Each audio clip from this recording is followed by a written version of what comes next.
Hi, my name is Dawit and I live in London. And can you talk about the activism you do? Currently I'm part of an organization called the Tigray Youth Network, which kind of started around August 2020. It was kind of mainly focused on doing community outreach stuff within the Tigrayan community. But as we were kind of slowly kind of building ourselves around obviously November 2020, November 4th, 2020, that's where our kind of trajectory changed to kind of raising awareness. So with a lot of that, a lot of us were kind of just like learning on the go. Some of us barely had any experience in kind of past activisms. For myself, it was kind of very kind of pedestrian activism, if you like, in the sense of like when there's things that I see on my Twitter feed of like certain situations happening, around the world, I'll be sure to kind of amplify it by at least like sharing or using hashtag and stuff like that. But when it came to what was happening in Tigray, it was kind of undeniable. But it felt like a thing of I have to take on a task of doing more than just that. So where you would have somebody say on a from a BLM side telling people how to do that, I started to realize, okay, cool. Now I'm going to be basically seeing the other side. So from that, you had a lot of people kind of getting their kind of skills together, stuff like that, inform each other of, how we gonna, raise awareness. Let's do Twitter campaigns, email campaigns. We had guys that have IT backgrounds helping us design our websites, and now obviously they're part of our team as well. Autograin as well, which is amazing. And yeah, that's a lot of it. I mean, organizing process is another thing as well. Trying to get in contact with MPs and everything like that. So a lot of that, obviously, I'm not doing by myself, but it's part of the effort in terms of just like everybody just getting whatever kind of knowledge or skill that they have and just putting it to where they think it'll be useful. And yeah, so I've basically tried to do that and continue to aim to do that. Tell me about what's happening in Tigray. What's happening in Tigray uh, is, in a few words, it's just absolutely barbaric, but familiar in the sense of like we've heard of genocides, we've heard of racial profiling, ethnic profiling, and stuff like that. But I guess when you kind of see that happening from from where you grew up, from where the country that you grew up, like myself, it's insane to kind of witness like the level of cruelty that you'd get from a country that you used to call home at one point, or you see it as some sort of level of like patriotism. So yeah, since 2020, the small population of Tigray, they make up I think 6% of the population of Ethiopia, have been targeted by the government purely because of their ethnicity. I don't know the crux of the political aspects, but briefly, this is like I think the third time this sort of thing is happening where Tigrayans are being targeted. They're not alone in that sort of thing in terms of just like Ethiopia's history, but in this case, it's literally the third time in terms of people just trying, because that's how we got the famine that Live Aid was kind of helping to kind of resolve. It was literally we had governments using food as a weapon of war, and now what makes it even worse, I think, because I can't recall if it was occurring back then as well.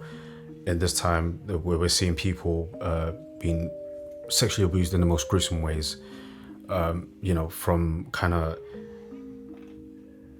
just defiling people to forcing family members to have sexual intercourse with each other or face death or stuff like that. And it's just like, how could you ever push someone to make a decision like that? You have at one point there was I think they were using white phosphorus bombs, and they were literally bombing civilian areas, and people just going through unimaginable pain because of that.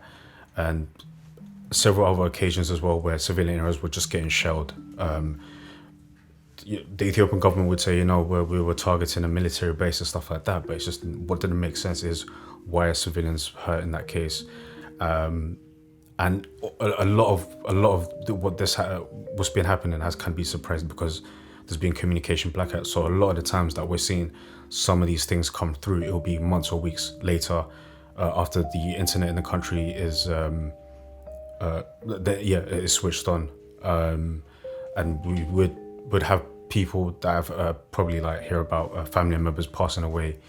In that time, there was the internet shutdown, but they found out, weeks, months later.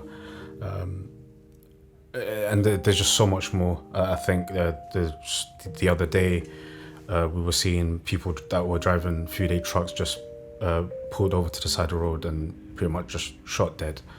There was another, what looked like a neighborhood of a kid. I think he was like hands tied behind his back and shot dead as well. And there's so many images like that we've seen.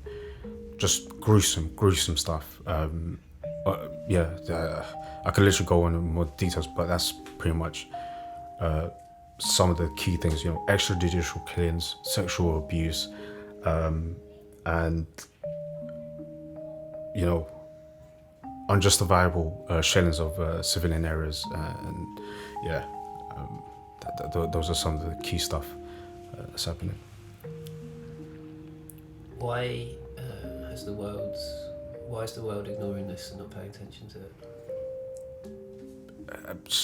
I mean, you could go to kind of the age-old thing of kind of race and stuff like that, but it's just, I don't even know if there's any more other reason than that, where it's just like there isn't. Mind you, before, let's say, what was happening in Ukraine, I was of the kind of belief, these things have to go through the proper channels, it's going to be slow progress and stuff like that. And obviously taking into consideration that the fact that the government was shutting communications down, telling communications, that was obviously going to make it difficult.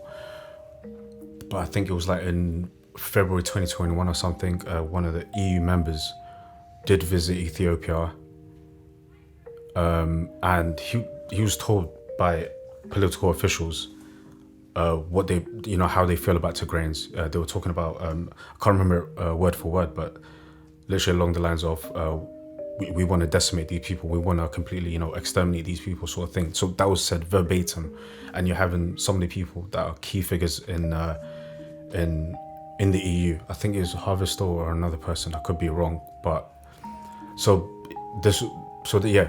heard that in February 2020, but he only ever kind of recorded it like months later after his visit. So it's just when you see something that like I don't even know how to describe it. I'd say, but just the low disregard that you've heard it through your own ears, but you're only mentioning it like months later. It just speaks to the low disregard that people have for what's seemingly African lives. So you have that, and how the rest of the world kind of reacted to what was happening in Ukraine, and not to kind of say Ukraine didn't deserve it, which it was just a case of, if you're capable of doing that, where was it for us? Because I think at the point, like, I think it was about like the first 50 days that, the UN members kind of condemned Russia, and I think the UK put some sanctions around the world. Businesses were shutting it down and stuff like that.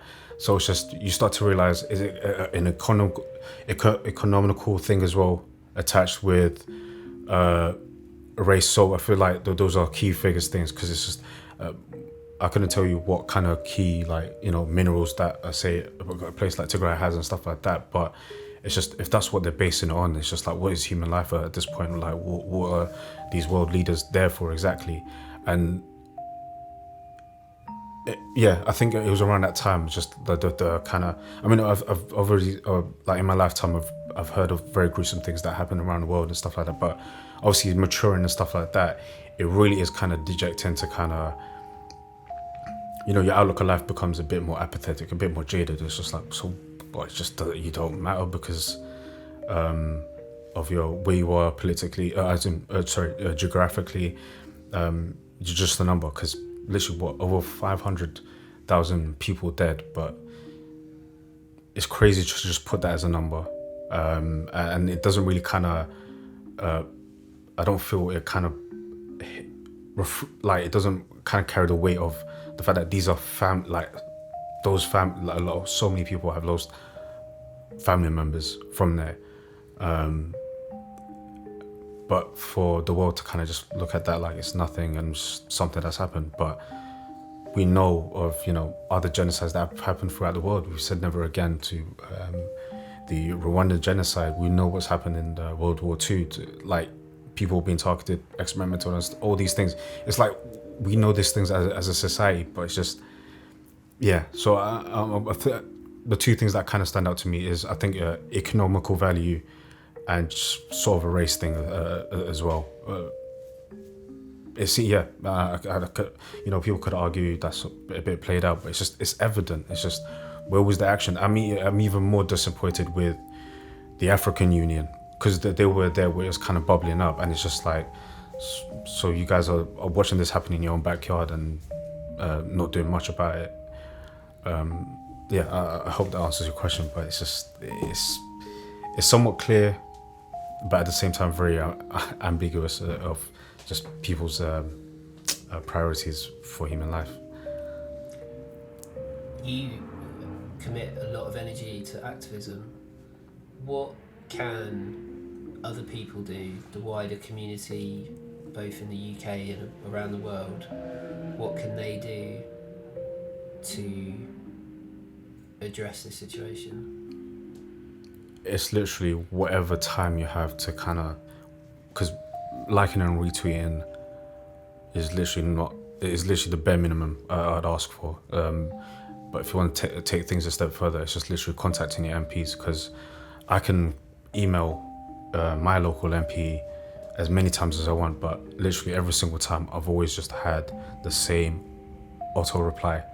And what people say is just like, the more people push on certain issues and stuff like that, that's when, MPs ears start to perk up. So a lot of that, we need people outside the Tigrayan community to be pestering their MPs to kind of address this issue. I mean, it's been addressed a few times in Parliament and things like that, but not to the effect of where Ethiopia is being scrutinized for what they're doing. Because there's been countries that said, oh yeah, we had a conversation with the Ethiopian Prime Minister, and it's nothing to kind of give you a thing of like, we told them that we're worried about what's going on in this country and stuff like that. It's just like, that's all you could say. You're not even kind of threatening action. Why is it to this day we haven't had like UN peacekeepers at least intervene to some extent? Because I think we're coming up to 600 days. In a couple of months we're going to be on the second year of just like this whole thing going on. I mean, a lot of us do kind of pray for it to end, but we're hearing news now like the Eritreans might start invading again. So it's just before all of this, bloodshed continues, people need to push on and be strict and firm with their local governments, and obviously just use a social media platform. I mean, Christ, that 1 year we people like made an egg the most liked picture on Instagram. So it's just like, if people are able to do that, it's that simple to kind of just get the information out there, just get people to hear about what's happening in Tigray. And I get it, we are amongst a lot of